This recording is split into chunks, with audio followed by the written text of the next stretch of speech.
Hey guys, Uncle Ray. Welcome to another episode of the Crypto Bellwether.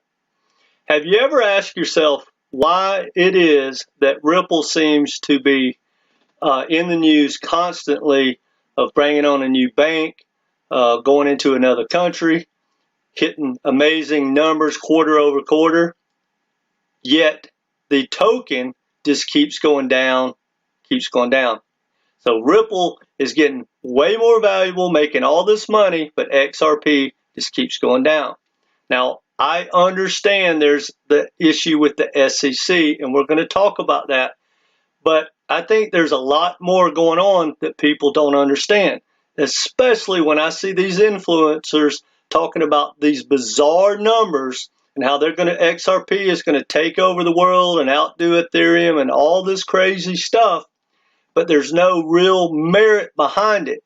And we're going to get into the OnDemand ODL and the Liquidity Hub, and we're going to dig into the tokenomics. And hopefully I'm going to give you the information you need to make an informed decision. Now, don't shoot the messenger. This is just information that I've uncovered that I think is important. Now, if you're part of the XRP army, you're probably not going to want to hear it, but I'm going to tell it to you anyway, and you can do with that information what you will. Now, before we get into that, please hit that like button. We're trying to grow this community, and it really helps us out a lot. We want you to be part of this community. We want you to subscribe, mash the notifications, and let me know at the end what you think in the comments section. Now, if you're going to hate on me, please educate me, inform me, and do it with facts, because I'm coming to you with facts as I know them, and I'm trying to learn.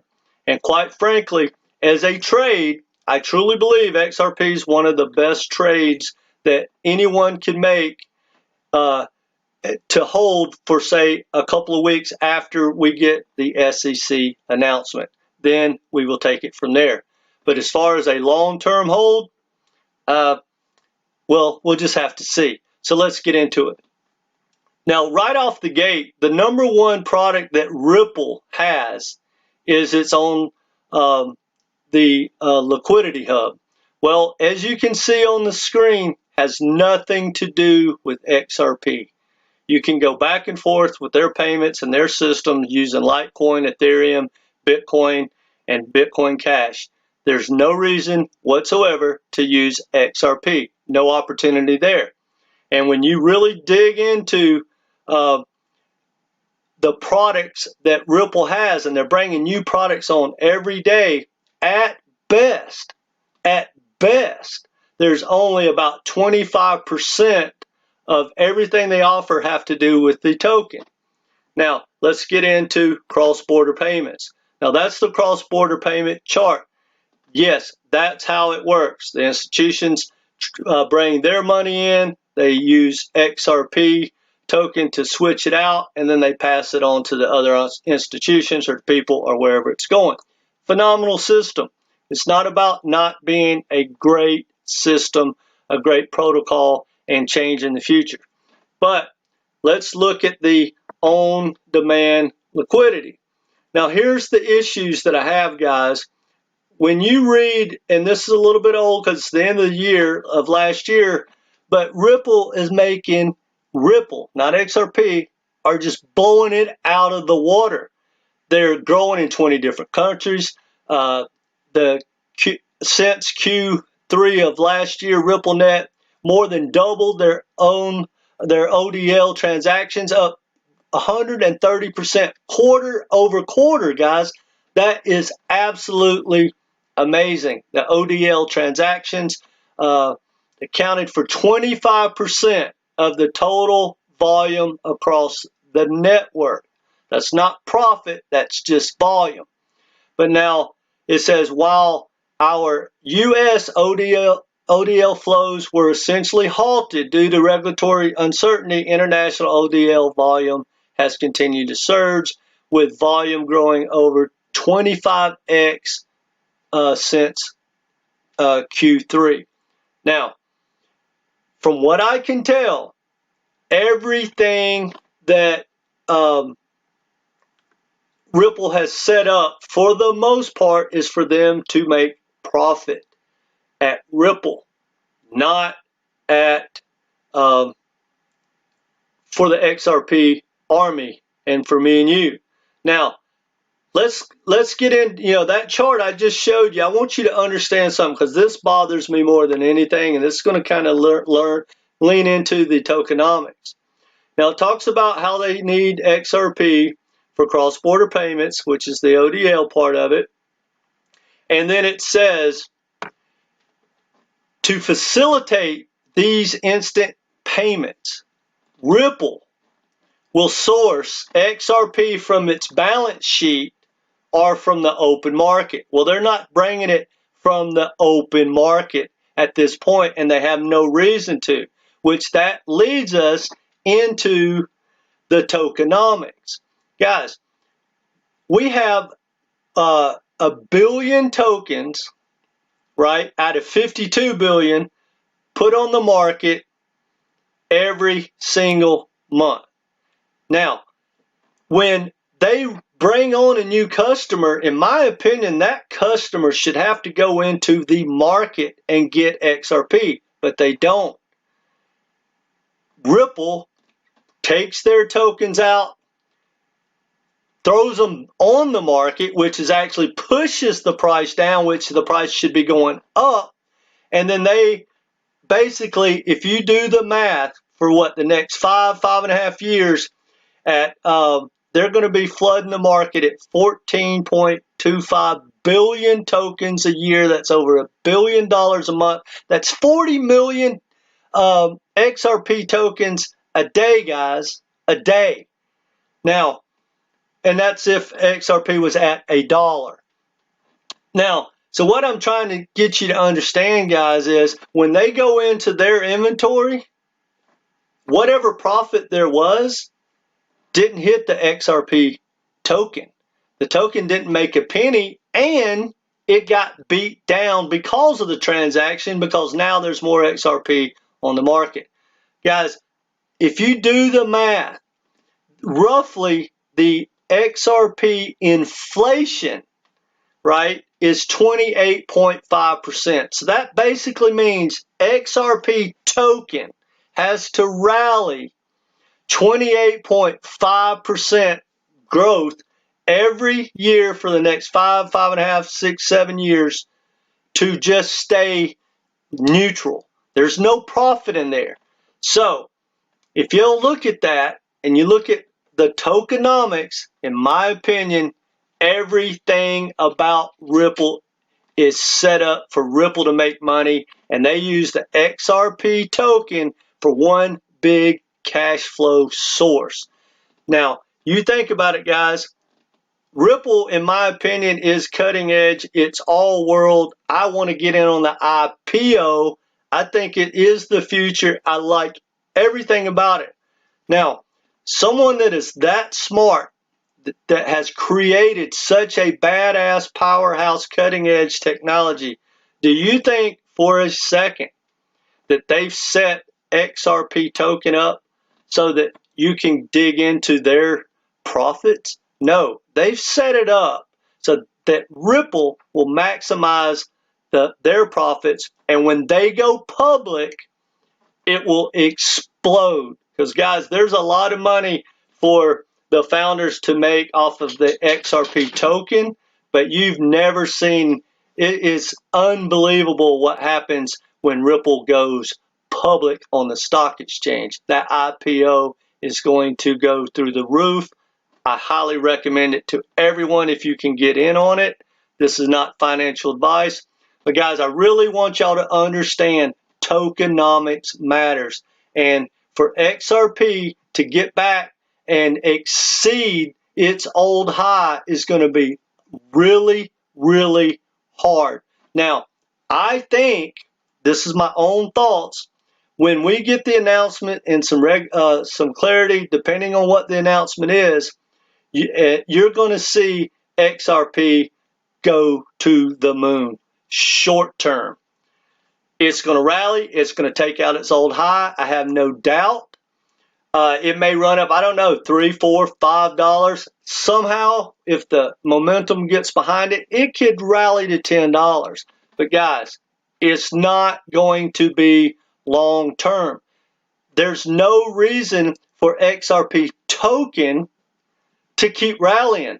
See, there's the business side of it, the utility side, and then there's the speculation on the token. The only reason it hit 250 to begin with was the speculation. Well, guys, the speculation is going to go away, and you can bet your ass that when they get the announcement and XRP takes off, Ripple is going to flood the market with everything it has, and it's going to continue to sell into that rally until the rally's over. So my thought process is the XRP token, once it gets blown out of the water and all this hype goes away, which I think is going to be a hell of a pump. I'm not telling you not to buy it. I'm telling you, you need to start selling into that pump. Now, not financial advice. That's what I'm going to do. I own XRP. I like it. I love Ripple.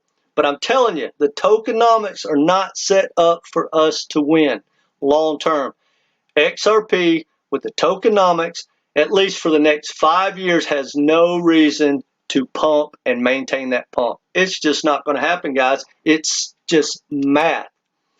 Anyway, that's my thought process, guys. I know y'all going to hate it. Y'all going to hit me with everything. But look, the biggest products they have is not the cross-border payments.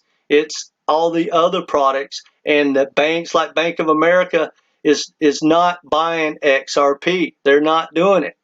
Now, things are going to change. I get that when we get back, hopefully, on the exchanges. Ripple is going to go through the roof, guys. Ripple is a world beater, but there's two different things. In my opinion, XRP is not the token that's going to maintain a huge pump. And guys, do the math. Do the math on the tokenomics at $10. Do the math at $100. I've even seen $10,000. Good luck, guys. Anyway, that's all I got for you. Go ahead and hate on me in the comment sections, but time will tell. But guys, the ledger has been in effect for 12 years. People are using the ledger all around the world. It's exploded. The use for Ripple is growing every single day. The token just keeps going down. And once this is all said and done and we get this final crazy pump, XRP is probably going to trade sideways for years and years and years. And another thought, guys, and this is just my opinion, and please, if you disagree with me, by all means, give me a factual, don't say it's FUD. Give me the reason it's FUD. Educate me, please. I want to learn, and if I'm wrong, I'll make another video and I'll correct my thoughts. But here's the thing. Fast forward 5, 10 years, ever how long it takes for all the banking systems to pan out, Ripple, XRP, everyone that gets their share, right? XTC, Algorand, ever how it pans out. It's going to be cutthroat to push the prices down. And from my understanding, if the XRP token keeps going up, it's going to cause the cost to use it. It's going to make the cost more and more. So over time, it's going to be like, the phone companies, AT&T and Verizon, fight it out to be the low cost carrier. So if the demand for XRP explodes and they actually have to go into the market, they still don't have any incentive, Ripple, to let XRP get really high because it's going to cost their customers money. And that cuts into their bottom line. And guys, I could be reading this wrong, but I don't think so. Anyway, guys, that's all I got for you. This is not financial advice. Do your own research. But my thoughts are, guys, XRP is worth stacking right here. It is worth stacking and stacking and stacking. But it is not a long-term hold. Once this SEC ruling comes and this pump happens, you're probably going to see it go to wherever it's going to go, take those damn profits, and then after that, probably we'll forget about it. I could be wrong, but guys, if you get the chance to take those profits, I highly, highly recommend it. I know I'll be taking mine, and then I'll put it into something else. Anyway, guys, that's all I got for you. But if you've ever asked why, Ripple just seems to be more valuable, making more money every day, and the XRP token keeps going down, it's because Ripple is making the profits. And guys, they're highly centralized. If you think that when their tokens run out, guys, they still control the voting. They wouldn't have to have but a handful of people to help them out, and they can change. They could print more money just like the U.S. government does. That's not written in stone because it's crazy centralized. And that leads to another point. The reason a lot of banks don't want to own XRP is because XRP is the most centralized of almost all the blockchains. And if you don't think I'm right, look who's getting sued in the lawsuit. Those people control the majority of the tokens. 52 billion tokens are controlled by the Ripple founders, the XRP founders. That's centralized, guys. The ledger is centralized. The ledger doesn't run on the blockchain. The ledger runs like in the cloud, like 3 different places. Highly centralized, guys. Anyway, that's all I got for you guys. Go ahead, give it to me in the comments. I love Ripple, not so much XRP. I do believe that it's a phenomenal thing to have, but guys, don't hold it long term. That's my opinion. Anyway, that's all I got for you. Let me know what you think. Share this.